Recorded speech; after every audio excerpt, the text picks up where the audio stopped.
പരിശുദ്ധ പരമദിവ്യകാരുണ്യത്തിന് ആരാധനയും സ്തുതിയും പുകഴ്ചയും ഉണ്ടായിരിക്കട്ടെ. പരിശുദ്ധ പരമദിവ്യകാരുണ്യത്തിന് ആരാധനയും സ്തുതിയും പുകഴ്ചയും ഉണ്ടായിരിക്കട്ടെ. പരിശുദ്ധ പരമദിവ്യകാരുണ്യത്തിന് ആരാധനയും സ്തുതിയും പുകഴ്ചയും ആരാധന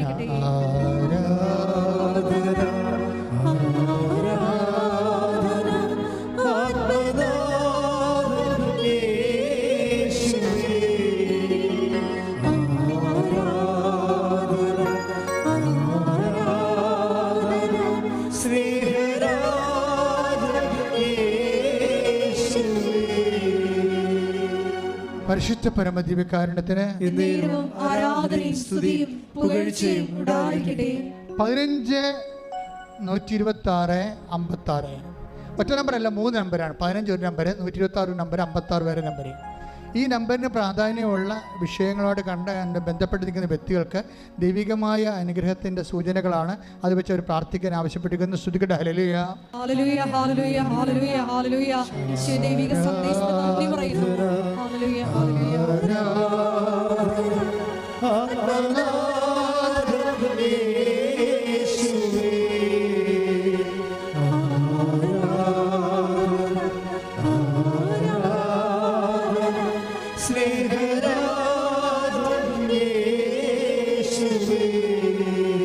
എൻ്റെ പ്രിയപ്പെട്ടവർ, നിങ്ങളുടെ ഉള്ളിൽ സന്തോഷിക്കണം.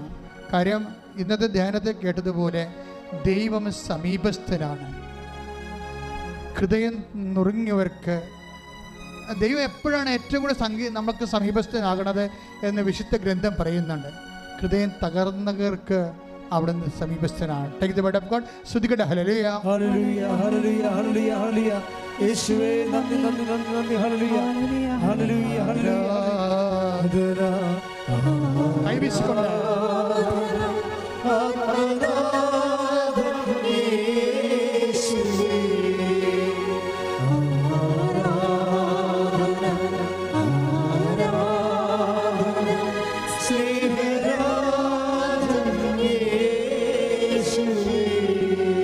സങ്കീർത്തനങ്ങൾ 145:18 തന്നെ വിളിച്ചപേക്ഷിക്കുന്നവർക്ക്, ഹൃദയ പരമാർത്ഥതയോടെ വിളിച്ചപേക്ഷിക്കുന്നവർക്ക് കർത്താവ് സമീപസ്ഥനാണ്. ഹൃദയം നുറുങ്ങിയവർക്ക് അവിടുന്ന് 34 എടുത്തേ. സ്തുതിക്കട്ടെ. ഹല്ലേലൂയ, ഹല്ലേലൂയ, ഹല്ലേലൂയ, ഹല്ലേലൂയ. യേശുവേ നന്ദി. ഹല്ലേലൂയ, ഹല്ലേലൂയ, ഹല്ലേലൂയ, ഹല്ലേലൂയ, ഹല്ലേലൂയ. യേശുവേ, യേശുവേ. 34-ാം സങ്കീർത്തനം 18-ാം തിരുവചനം. ഹൃദയം നുറുങ്ങിയവർക്ക് കർത്താവ് സമീപസ്ഥനാണ്, മനമുരുകിയവരെ അവിടുന്ന് രക്ഷിക്കുന്നു. എൻ്റെ പ്രിയപ്പെട്ട, ഇതാണ് കാലാവസ്ഥ. കർത്താവ് അടുത്ത് വരുന്ന കാലാവസ്ഥയാണ്. എന്താണ്? ഹൃദയം നുറുങ്ങിയവർക്ക് കർത്താവ് സമീപസ്ഥനാണ്. കർത്താവ് സമീപസ്ഥനാണ്. മനം തകർന്നവർക്ക് അവിടുന്നാണ് രക്ഷകൻ. സങ്കീർത്തനം 34:18 വചനമാണ്. അതായത് നമ്മൾക്ക് എപ്പോഴാണ് ഹൃദയം നുറുങ്ങിയത്, എപ്പോഴാണ് ജീവിതം തകർന്നിരിക്കുന്നത്, അപ്പോഴാണ് ദൈവം നമുക്ക് അടുത്തനുഭവിക്കാൻ പറ്റുന്ന കാലാവസ്ഥയാണത്. അത് മനസ്സിലാക്കിയിട്ട് നിരാശപ്പെടാതെ പ്രാർത്ഥനയിലും സൽപ്രവർത്തികളിലും നമ്മുടെ വിശ്വാസത്തെ സാധൂകരിച്ചുകൊണ്ട് മുന്നേറണമെന്നാണ് കർത്താവ് ആഗ്രഹിക്കുന്നത്. സ്തുതിക്കട്ടെ. ഹല്ലേലൂയ, ഹല്ലേലൂയ, ഹല്ലേലൂയ, ഹല്ലേലൂയ. യേശുവേ ആരാധന. ഹല്ലേലൂയ, ഹല്ലേലൂയ.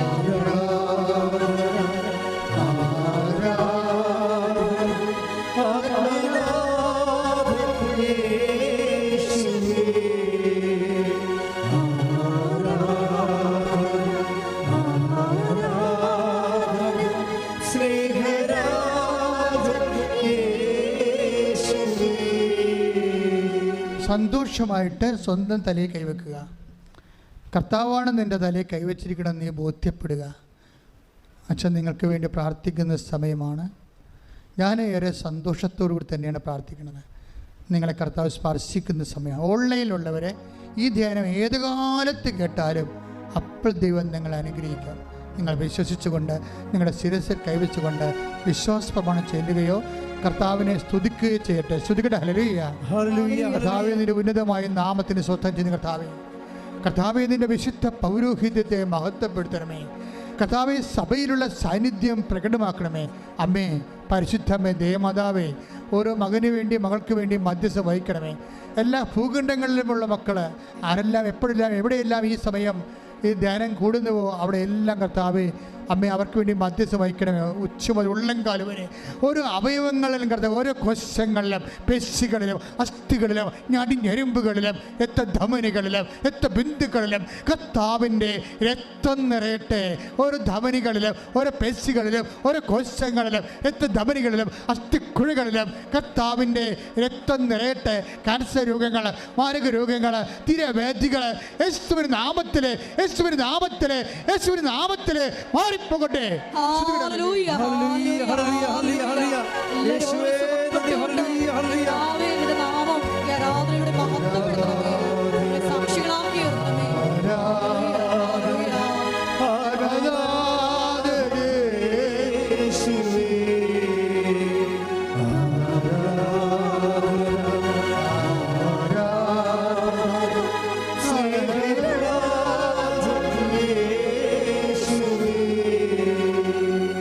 കൈകൾ തന്നെ എടുത്ത് രണ്ട് കൈകളും വയറിൽ വെക്കുക.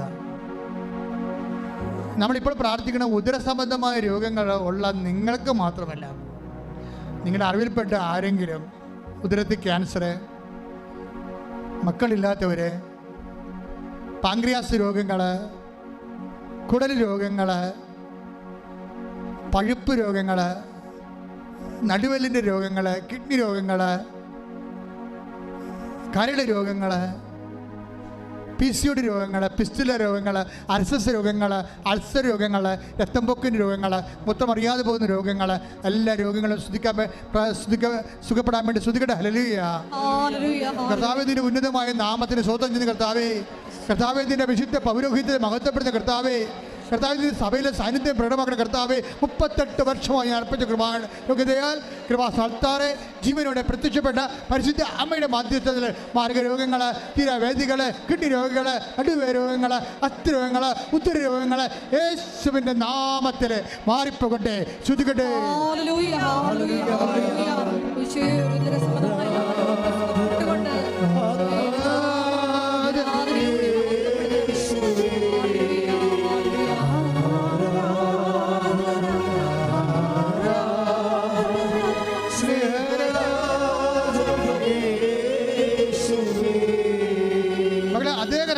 നെഞ്ചത്ത് വെക്കുക. ശ്വാസകോശ രോഗങ്ങൾ, ആസ്മ രോഗങ്ങൾ, ഹൃദയത്തിൻ്റെ അസുഖങ്ങൾ, തൈറോയ്ഡ് രോഗങ്ങൾ, ടോൺസിൽ രോഗങ്ങൾ, പതിരയിലുണ്ടാകുന്ന രോഗങ്ങൾ കർത്താവിൻ്റെ നാമത്തിൽ മാറിപ്പോകാൻ വേണ്ടി ഈശോ നാമത്തിൽ സ്തുതിക്കട്ടെ. കർത്താവേ, നിന്റെ ഉന്നതമായ നാമത്തിന് സ്വന്തം ചെയ്ത് കർത്താവേ, കർത്താവിൻ്റെ തിരുമുറുപാർന്ന വലുതുകരം കർത്താവ് നെഞ്ചിൽ വെക്കണ പ്രാർത്ഥന കർത്താവേ.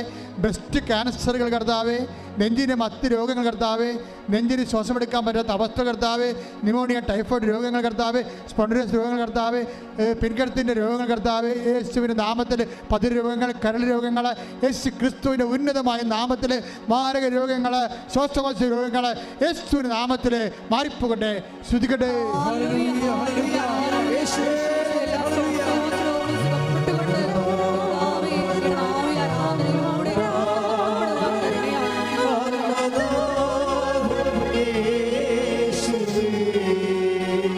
മക്കളെ നെറ്റിയിൽ കൈവെക്കുക. രണ്ട് കൈകളും ചേർന്ന് നെറ്റി വെക്കുക. നിങ്ങളുടെ രോഗം മാത്രമല്ല, നിങ്ങൾ വീട്ടിലുള്ളവർ, അയൽവാസികൾ, നിങ്ങളുടെ ശത്രുക്കൾക്ക് വേണ്ടി പോലും അവർക്ക് രോഗങ്ങളുണ്ടെങ്കിൽ സുഖപ്പെടാൻ വേണ്ടി പ്രാർത്ഥിച്ചുകൊണ്ട് ദൈവഭവനത്തിലെ കാവൽക്കാരെ മാറാൻ വേണ്ടി ദൈവത്തിൻ്റെ നിശ്ചയം പോലെ ഉടമ്പടിയിലൂടെ നീ ആത്മബന്ധം ഉണ്ടാക്കാൻ പോകുന്ന സമയമാണിത്.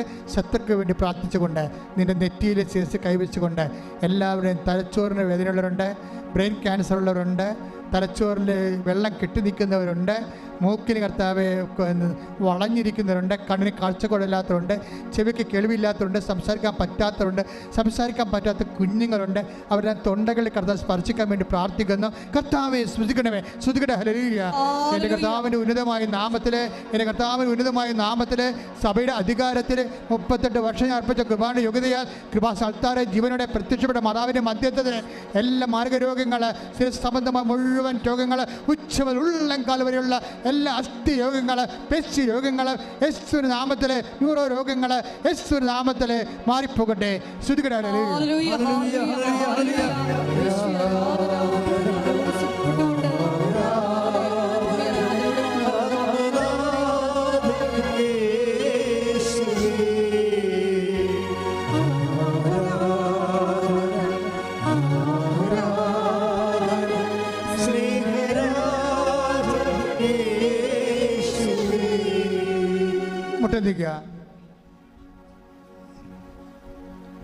എൻ്റെ മക്കളെ, നമ്മളിപ്പോൾ മുട്ടി നിൽക്കുന്നത് അച്ഛൻ വിട്ടുപോയ വിഷയങ്ങൾക്ക് വേണ്ടി പ്രാർത്ഥിക്കാനും അതുപോലെ തന്നെ ജോലി, വീട്, വിവാഹം, സ്ഥലം, വഴി, പ്രൊമോഷൻ, പരീക്ഷ, റിസൾട്ട്.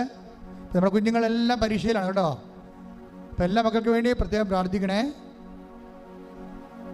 SLC-കാരുണ്ട്, +2 ഉണ്ട്, +1 ഉണ്ട്, ഡിഗ്രിക്കാരുണ്ട്, പ്രൊഫഷണൽ പരീക്ഷക്കാരുണ്ട്.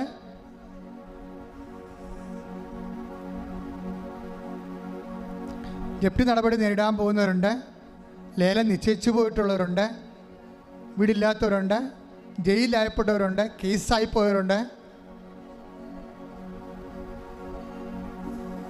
വ്യത്യസ്തങ്ങളായ സങ്കടങ്ങളിൽ കുടുംബത്തിൽ സമാധാനം ഇല്ലാത്തവരുണ്ട്, ഭാര്യ ഭർത്താക്കന്മാർ അകന്ന് ജീവിക്കുന്നവരുണ്ട്, ഒരുമിച്ച് കഴിയാൻ ആഗ്രഹിക്കുന്നവരുണ്ട്, വഴക്ക് മാറാൻ ആഗ്രഹിക്കുന്നവരുണ്ട്, കോടതി കേസുകൾ അനുകൂലമായി വിധിക്കാൻ ആഗ്രഹിക്കുന്നവരുണ്ട്. എല്ലാം സമർപ്പിച്ചുകൊണ്ട് പ്രാർത്ഥിക്കട്ടെ. ശ്രുതിക്കട്ടെ. ഹല്ലേലൂയ. എൻ്റെ കർത്താവേ, നിന്റെ ഉന്നതമായ നാമത്തിന് സ്തോത്രം. കർത്താവേ, ഏതെല്ലാം മക്കൾ ഭൗതികമായ ജീവിത സാഹചര്യങ്ങളിൽ തടസ്സം അനുഭവിക്കുന്നുണ്ടോ അവിടെ എല്ലാം യേശുക്രിസ്തു ഉന്നതമായ നാമത്തിൽ സഭയുടെ അധികാരത്തിൽ കുരിശിൻ്റെ അടയാളം 38 വർഷം ഞാൻ അർപ്പിച്ച കൃപാ സത്താര ജീവനോടെ പ്രത്യക്ഷമാറാനും മധ്യസ്ഥത്തിൽ ജീവിത ദുരിതങ്ങൾ തടസ്സങ്ങൾ യേശുക്രിസ്തു നാമത്തിൽ ഈ നിമിഷം മാറിപ്പോകട്ടെ. ശ്രുതിക്കട്ടെ.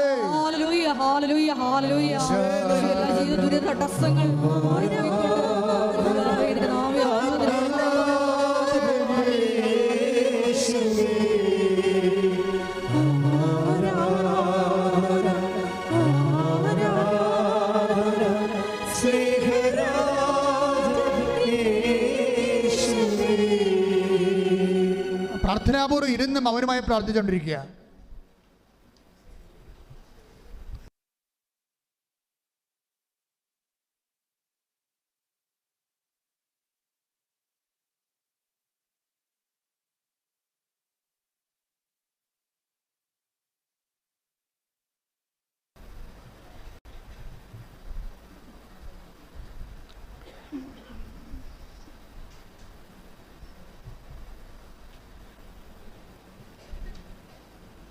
മുട്ടനിക്കുക. സമാപന ആശീർവാദം.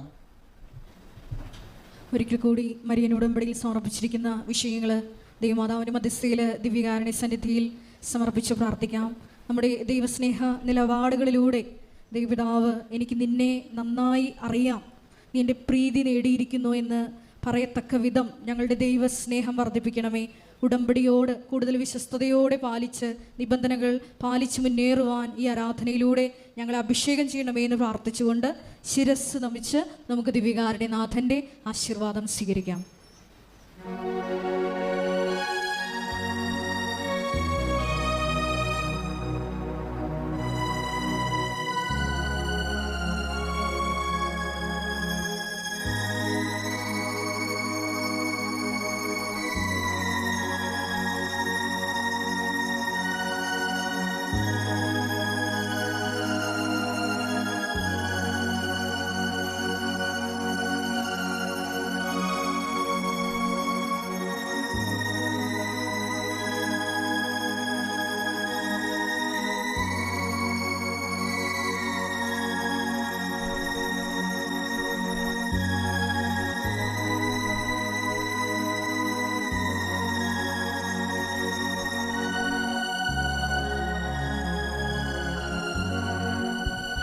പരിശുദ്ധ പരമമാ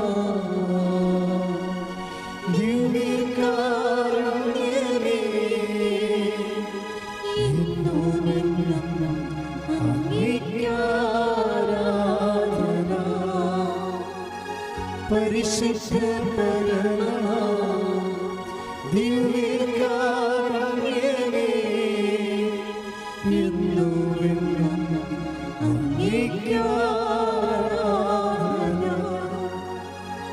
പരിശുദ്ധ പരമമാ ദിവ്യകാരുണ്യമേ, എന്നുമെന്നും അങ്ങേക്ക് ആരാധന. ആവേ ആവേ ആവേ മരിയ, ആവേ ആവേ ആവേ.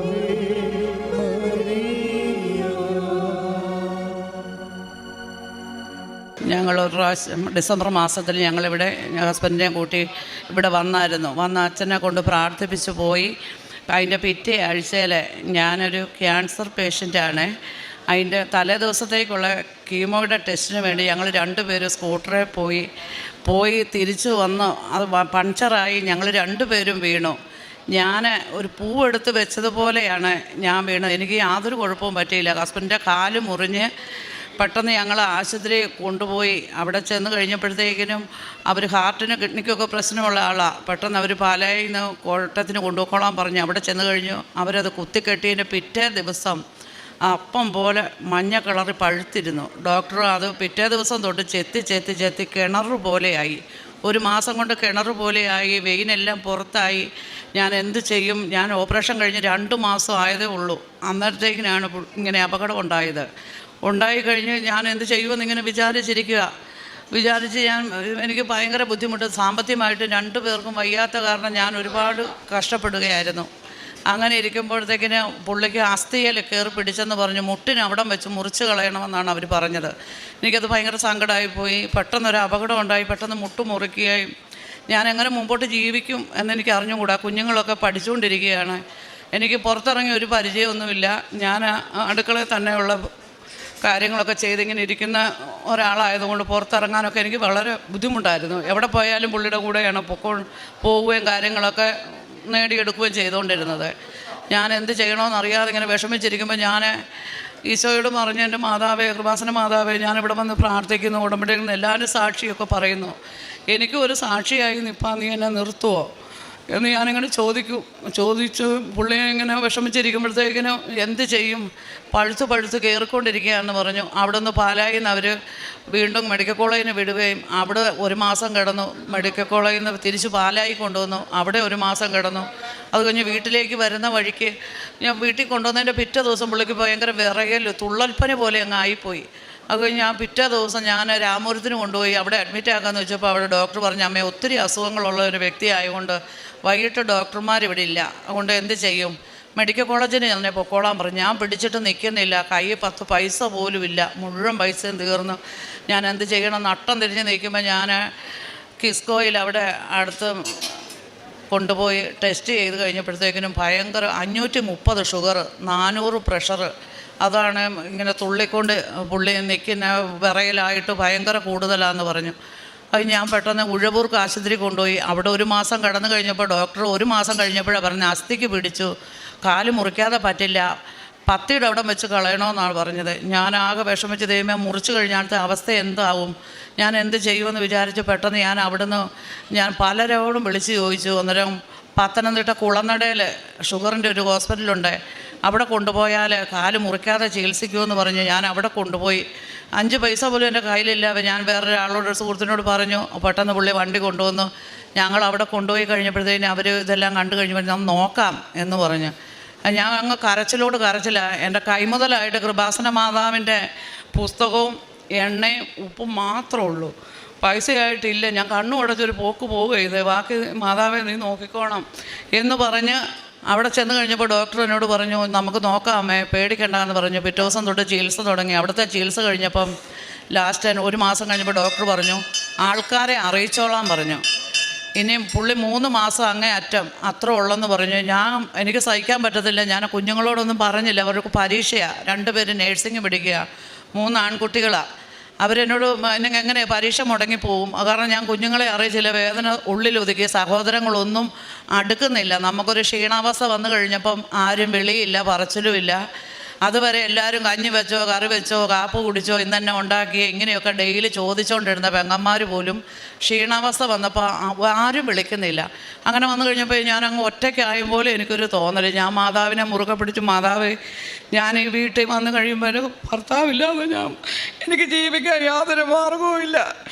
അത് സങ്കടപ്പെട്ട് കരഞ്ഞ് തല്ലി അലച്ച് പ്രാർത്ഥിച്ച് ഞാനവിടെ നേരെ മെഡിക്കൽ കോളേജിന് കൊണ്ടുവന്ന് കഴിഞ്ഞപ്പോൾ ഡോക്ടർമാർ എന്നോട് പറഞ്ഞു, മുറിക്കാൻ നിവർത്തിയില്ല അമ്മ, മുട്ടിനോടം വെച്ച് മുറിക്കണമെന്ന് പറഞ്ഞു. അന്നേരം പുള്ളിയുടെ സഹോദരങ്ങളെല്ലാം ഞാൻ വിളിച്ചു വരുത്തി. അവരോട് ഞാൻ പറഞ്ഞു, നിങ്ങളെല്ലാം സഹായിച്ചില്ലെങ്കിൽ എൻ്റെ ഇച്ഛായൻ എനിക്ക് നഷ്ടപ്പെട്ടു പോകും. നിങ്ങൾക്ക് സാമ്പത്തിക ശേഷി അവരെ സഹായിക്കാൻ പറഞ്ഞ് അവർ നോക്കാമെന്ന് പറഞ്ഞ് അവർ മുറിക്കണം എന്നാണ് പറയുന്നത്. ഞാൻ മാതാവിനോട് പറഞ്ഞു, മുറിക്കാതെ എനിക്ക് എൻ്റെ ഭർത്താവിനെ കിട്ടണം, മുറിക്കരുത്. ഞാൻ വിശ്വാസമാണ് ചൊല്ലി പ്രാർത്ഥിച്ച് ഇടയ്ക്കിടയ്ക്ക് ഞാൻ ഉപ്പും എണ്ണയും കൊണ്ട് ഇച്ചായൻ്റെ കാലെ തേക്കും. അങ്ങനെ തേച്ച് ഇച്ചായനങ്ങ് വല്ലാതെയായി. ഞാൻ മരിച്ച് പോകുമായിരിക്കും എന്നോട് പറഞ്ഞു. ഞാൻ പറയില്ല ഇച്ചായ, ഞാൻ പ്രാർത്ഥിക്കുന്നുണ്ട്. എല്ലാവരും അവിടെ ചെന്ന് കൃപാസന മാതാവിൻ്റെ ഒരിക്കൽ ചെന്ന് പ്രാർത്ഥിക്കുന്നുണ്ടല്ലോ, നമ്മളും പ്രാർത്ഥിക്കുന്നുണ്ട്, ഇച്ചായന് ജീവൻ കിട്ടുമെന്ന് ഞാൻ പറഞ്ഞു. ഇച്ചായന് വന്ന് പ്രാർത്ഥിച്ചോ. ഞാൻ എന്നാണേലും രാത്രിയായപ്പോൾ എനിക്കറിയാവുന്ന ഡോക്ടറിനോട് ഞാൻ വിളിച്ച് ചോദിച്ചു. അവർ തിരുവനന്തപുരത്താണ്. ഡോക്ടറോട് ഞാൻ പറഞ്ഞു, എനിക്ക് എൻ്റെ ഇച്ചായനെ കിട്ടണം. കാല് മുറിച്ചാലും ഇച്ചായൻ നഷ്ടപ്പെട്ടു പോകും, മുറിച്ചില്ലേലും നഷ്ടപ്പെട്ടു പോകും, അറ്റാക്ക് വരുമെന്നാണ് പറഞ്ഞത്. ബോധം കെടുത്താൻ പറ്റത്തില്ല, കാല് മുറിക്കാതിരിക്കാനും പറ്റത്തില്ലെന്ന് പറഞ്ഞു. ഞാൻ പറഞ്ഞു, എനിക്ക് എൻ്റെ ഭർത്താവിനെ വേണം, ഇല്ലെങ്കിൽ എന്നെ കൂടെ ഈ കൂടെ കൊണ്ടുപോക്കണമെന്ന് പറഞ്ഞു. സഹോദരങ്ങൾ മുറിക്കെന്നും പറഞ്ഞു ഭയങ്കരമായിട്ടും എന്നെ ബുദ്ധിമുട്ടിച്ചുകൊണ്ടിരിക്കുകയാണ്. ഞാൻ പ്രാർത്ഥിച്ച്, എൻ്റെ മാതാവെ മുറിക്കാതെ എൻ്റെ ഇച്ചായനെ എനിക്ക് കിട്ടണം, മുറിച്ചാലും എൻ്റെ ഇച്ചായനെ ഈ ലോകത്തിൽ നിന്ന് പോകും എന്നുള്ളൊരു എനിക്ക് സഹിക്കാൻ പല. വീട്ടിൽ ചെന്ന് എനിക്ക് ഒറ്റയ്ക്ക് ഇരിക്കാനുള്ള എൻ്റെ വിഷമം കൂടി ഞാൻ കരഞ്ഞ് പ്രാർത്ഥിച്ചു. ഡോക്ടർ നോക്കാമെന്ന് പറഞ്ഞു. വെളുപ്പിനെ 3 മണിയായപ്പോൾ 2 വിരൽ എടുത്തു കഴിഞ്ഞപ്പോഴത്തേക്കും ഡോക്ടർ പറഞ്ഞു, ഇനി നമുക്ക് നോക്കാം, അമ്മ പേടിക്കണ്ട, ഞാൻ ഒരാഴ്ചയും കൂടെ കഴിയട്ടെ എന്ന് പറഞ്ഞു. 2 വിരലെടുത്ത് കഴിഞ്ഞപ്പോൾ ഇച്ചാന് യാതൊരു കുഴപ്പമില്ല. എനിക്ക് ഭക്ഷണം കഴിക്കത്തില്ല, ഞാൻ ക്യാൻസർ പേഷ്യൻ്റാണ്, ഒരു വക വാങ്ങിച്ച് തിന്നാൻ പോലുമുള്ള പൈസ എൻ്റെ കയ്യിലില്ല.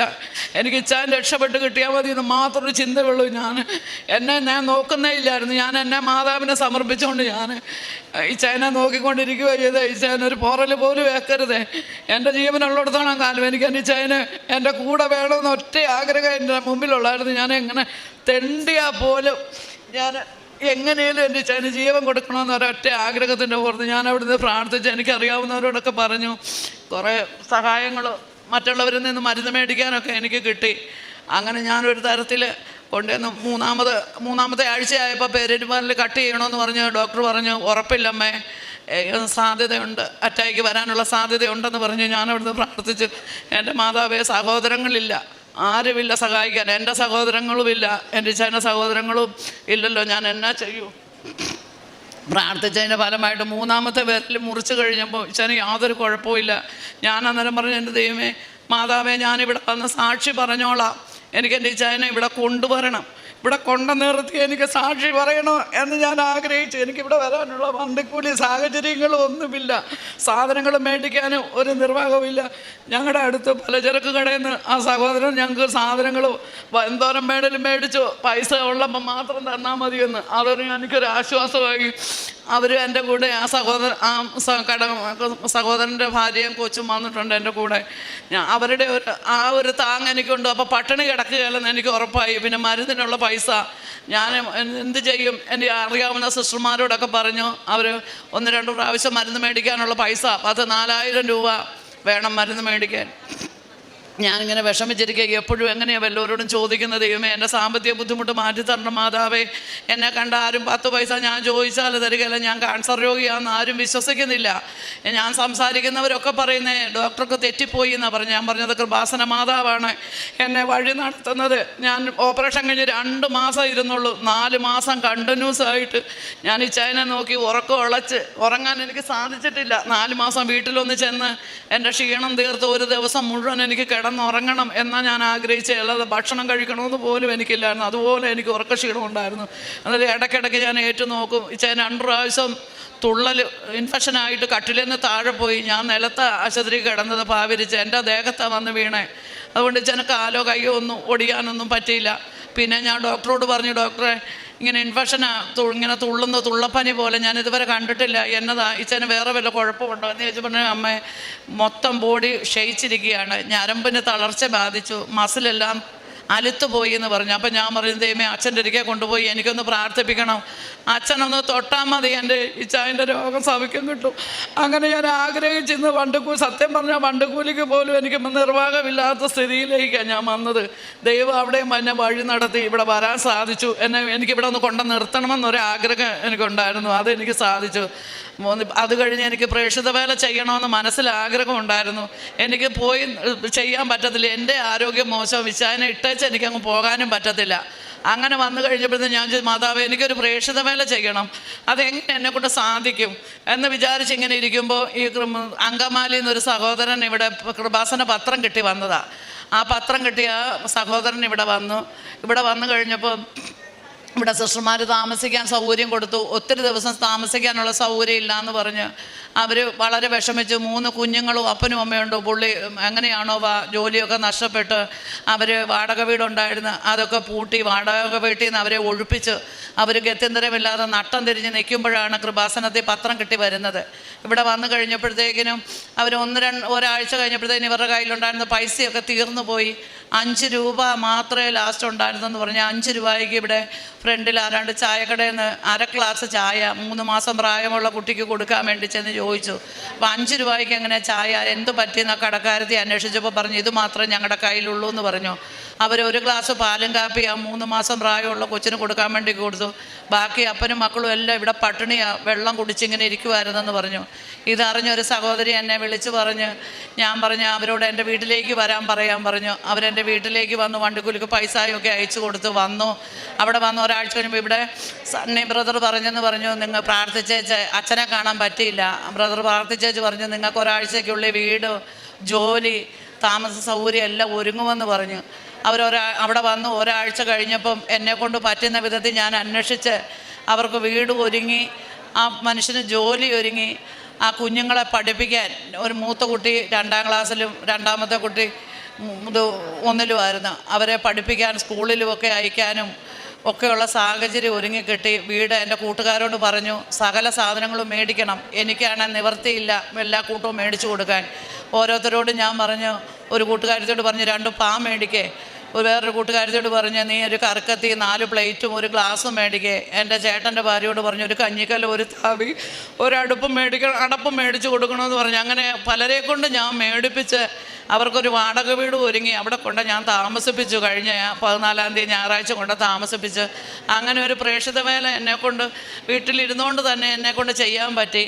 അതുപോലെ തന്നെ ഞാനൊരു വണ്ടി എടുക്കണമെന്ന് ആഗ്രഹിച്ചു. എൻ്റെ വണ്ടി പഞ്ചറായി, ഞങ്ങൾ 2 വീണ്ടും കഴിഞ്ഞ് എങ്ങനെയാണെന്നറിയില്ല ഞാൻ വീണ്ടും അത് മുറുക്കി കൊണ്ടുപോയി ഓടിച്ചു കൊണ്ടുവന്ന് വെച്ച് തിരിച്ചു കൊണ്ടുവച്ച് എൻ്റെ അയലോക്കത്ത് ശല്യം ചെയ്യുന്ന വ്യക്തികളുണ്ടായിരുന്നു. അവരാണെന്ന് എനിക്ക് തോന്നുന്നത് അത് വീണ്ടും അയച്ചു വെച്ചു, ടയർ അയച്ചു വെച്ച് ഞാൻ വീണ്ടും അതും കൊണ്ട് പോയി ഉരുണ്ട് വീണു. അപ്പോൾ ഞാനിവിടെ പ്രാർത്ഥിച്ച ദൈവമേ ഇതെന്താണ് ഇങ്ങനെ, ഞാനിതുപോലെ പ്രാർത്ഥിച്ചിട്ടും എനിക്ക് ഈ ശല്യം ഒഴിവായി പോകുന്നില്ലല്ലോ, എനിക്കൊരു വണ്ടി പുതിയത് മേടിക്കണം. മാതാവേ 10 പൈസ പോലും എൻ്റെ കയ്യിലില്ല, എനിക്കതൊരു സാഹചര്യം ഒരുക്കി തരണേന്ന് ഞാൻ പ്രാർത്ഥിച്ചതിൻ്റെ ഫലമായിട്ട് പുള്ളിയുടെ കൂട്ടുകാരൻ കാനഡയിലുണ്ടായിരുന്നു. വിശേഷം അറിഞ്ഞു കഴിഞ്ഞപ്പോൾ വയ്യാന്ന് അറിഞ്ഞു കഴിഞ്ഞപ്പോഴത്തേനും പുള്ളി ഒരു 20,000 രൂപ അയച്ചു തന്നു.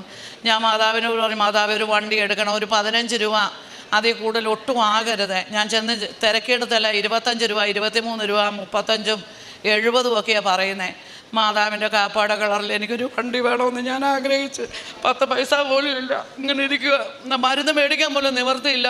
ഈ സന്ദർഭം ആഹാരം കഴിക്കാൻ പോലും സത്യം പറഞ്ഞാൽ നിവർത്തിയില്ല. ആ സഹോദരൻ്റെ പലചരക്ക് കടയിൽ നിന്ന് സാധനങ്ങൾ തരുന്ന കാരണം ഞങ്ങൾ കഞ്ഞി കുടിച്ച് പോകുന്നു. അങ്ങനെ ഉള്ളപ്പോൾ കൊടുത്താൽ മതി, കിട്ടുമ്പോൾ തന്നാൽ മതി എന്ന് അങ്ങനെ ഒരു ആശ്വാസമാക്ക് മാത്രമേ എൻ്റെ മുമ്പിലുള്ളൂ എന്ന് വെച്ച് ഓടിച്ചെന്ന് എല്ലാ കൂട്ടവും മേടിക്കുകയില്ല. നിവർത്തിയില്ലാതെ വരുമ്പോൾ മാത്രമേ ചെന്ന് മേടിക്കാറുള്ളൂ.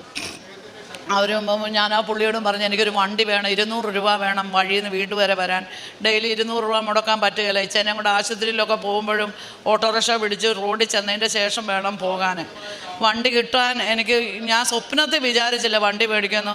15 രൂപ പറഞ്ഞെടുത്ത് 14 രൂപയ്ക്ക് ഒരു പെയിൻറ്റ് പോലും പോകാത്ത നീല കളറിലുള്ളൊരു വണ്ടി എനിക്ക് മേടിക്കാൻ സാധിച്ച്. അത് മാതാവ് എനിക്ക് തന്നതാണ്. ഞാനത് കാണുമ്പോഴെല്ലാം ഞാൻ മാതാവിനെ ഓർക്കും. ദൈവമേ ഞാൻ പ്രാർത്ഥിച്ചതൊക്കെ എനിക്ക് തന്നു. അതുപോലെ തന്നെ ഞാനിവിടെ ഒരു ഹിന്ദു സഹോദരൻ്റെ സാക്ഷ്യം കേട്ടായിരുന്നു 2 ആഴ്ച മുമ്പ്. സഹോദരൻ ഇങ്ങനെ ബൈബിൾ വാക്യങ്ങൾ പറഞ്ഞ് പ്രാർത്ഥിക്കുന്നു. ആ സഹോദരന് പ്രാർത്ഥിച്ച് കഴിഞ്ഞപ്പോൾ കിട്ടിയ അനുഗ്രഹം പറഞ്ഞു. അന്നേരം ഞാൻ വിചാരിച്ചു ദൈവമേ ഞാൻ ഇത്രയും പ്രാർത്ഥിച്ചിട്ട് മാതാവിൻ്റെ ഒരു സുഗന്ധം മണമൊന്നും എനിക്ക് കിട്ടുന്നില്ല, കാണാനും സാധിച്ചില്ല. എൻ്റെ പ്രാർത്ഥനയുടെ കുറവാണോ മാതാവേ, എനിക്കിത് കാണാനോ കേൾക്കാനോ സാധിക്കുന്നില്ലല്ലോ, എന്തുകൊണ്ടാണ് എന്നെ കുറവ് കൊണ്ടാണ്, എന്തെങ്കിലും കുറവാണെങ്കിൽ എനിക്കത് കാണിച്ചു തരണമെന്ന് പറഞ്ഞ് പ്രാർത്ഥിച്ചു. ഞാനും ഇച്ചായനും കൂടെ ആ സാക്ഷി കേട്ട് ഒരു 2 മണിയായിട്ട് പിറ്റേ ദിവസം ആ 2 മണി സമയത്ത് ഇച്ചായനിരുന്ന സ്ഥലത്ത് മുഴുവനും സുഗന്ധം. എനിക്ക് വിശ്വസിക്കാൻ പറ്റുന്നില്ല. ഇച്ചായൻ എന്നോട് പറഞ്ഞു ഇവിടെ വല്ലൊരു സ്പ്രേ അടിച്ചോ എന്ന് ചോദിച്ചു. ഞാൻ പറഞ്ഞില്ല, അതിന് വീട്ടിൽ ഇരിക്കുമ്പോൾ ആരാ സ്പ്രേ അടിക്കുന്നത്, ഇവിടെ ആരും സ്പ്രേ അടിച്ചില്ലെന്ന് പറഞ്ഞ് ഇരുന്ന സ്ഥലം മുഴുവൻ നല്ല സ്മെല്ലായിരുന്നു. ഞാൻ പോയി ഇച്ചായൻ്റെ കൂടെ ഇരുന്നപ്പോഴത്തേക്കിനും ഇച്ചായൻ പറഞ്ഞു, മാതാവിൻ്റെ ഇരിക്കുന്ന. അപ്പം ഞാൻ ഇവിടെ നിന്ന് കൃപാസനത്തിൽ നിന്ന് വന്ന ആ സഹോദരനും ഭാര്യയും ഒക്കെ എൻ്റെ കൂടെ ആ സമയത്തുണ്ടായിരുന്നു. അവർ പറഞ്ഞു, മാതാവിൻ്റെ അവിടുന്ന് കിട്ടുന്ന മണമാണ്, അത് നല്ലൊരു വാസനയാണ്, ഇത് മാതാവ് ഇവിടെ വന്നതാ, ഇച്ചായനെ സുഖപ്പെടുത്താൻ വന്നതാ എന്ന് പറഞ്ഞ്. ഞാൻ ഒരിക്കലും പ്രതീക്ഷിച്ചില്ല. നമ്മൾ ഒരു കുപ്പി സ്പ്രേ ആ മുറിക്കകത്ത് അടിക്കുന്ന അതേ സ്മെല്ലായിരുന്നു ആ മുറി നിറച്ചു.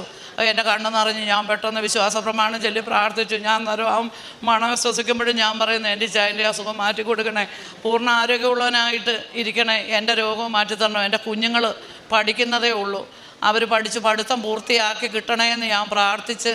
എന്നാണേലും ദൈവം എൻ്റെ പ്രാർത്ഥന കേട്ട് മാതാവും തിരുക്കുമാരൻ ഈശോയും എന്നെ അനുഗ്രഹിച്ച്, എൻ്റെ കുടുംബത്തെ അനുഗ്രഹിച്ച്, ഞങ്ങളുടെ സാമ്പത്തിക മേഖലയൊക്കെ എല്ലാവരും ഞങ്ങൾക്ക് വേണ്ടി അനുഗ്രഹിച്ച് കിട്ടുവാൻ എല്ലാവരും പ്രാർത്ഥിക്കണം. മരുന്ന് മുടങ്ങാതെ മുമ്പോട്ട് പോകാനും എല്ലാവരുടെയും പ്രാർത്ഥനാ സഹായം ഞാൻ അപേക്ഷിക്കുന്നു. ഞാൻ നന്ദി പറയുന്നു. മാതാവിന് നന്ദി, സ്തുതി.